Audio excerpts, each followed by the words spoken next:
KEAM എഞ്ചിനീയറിങ്ങിൻ്റെ rank list ഇനി എന്തോ പറഞ്ഞ് വീട്ടിൽ പിടിച്ചിരിക്കും.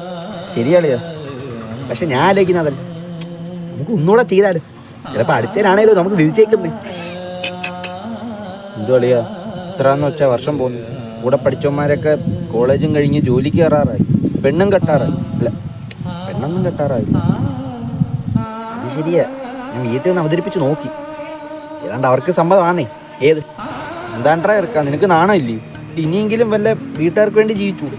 ഇനി ഇതിൻ്റെ പുറകെ നടന്ന് എന്തു കളിയാ? അയ്യാ, എൻ്റെ പാഷനായിപ്പോൾ എളിയത്. അതുകൊണ്ടാണ്. നിൻ്റെ ഉദ്ദേശം എനിക്ക് മനസ്സിലായി. നാട്ടുകാർ ചോദിക്കുമ്പോൾ നീ എൻട്രൻസിന് പ്രിപ്പയർ ചെയ്യും, വീട്ടുകാർ ചോദിക്കുമ്പോൾ നിൻ്റെ പാഷൻ. നിൻ്റെ ഉദ്ദേശം പ്രായം കളയുക. നാണം ഉണ്ടോ? അതെനിക്കറിയാം. എന്തോ ആണേലും അടുത്ത മാസം അച്ഛൻ റിട്ടയർ ആവും. വീട്ടിലെ സ്ഥിതികൾ വളരെ മോശമാവാനും തുടങ്ങും. അതുകൊണ്ട് തന്നെ ഞാൻ വെളിയിലൊരു ജോബ് ശരിയാക്കാൻ തുടങ്ങുക. പാസ്പോർട്ടിന് അപേക്ഷയും കൊടുത്തിട്ടുണ്ട്. എങ്ങനെയും കരകയറിയേ പറ്റൂ.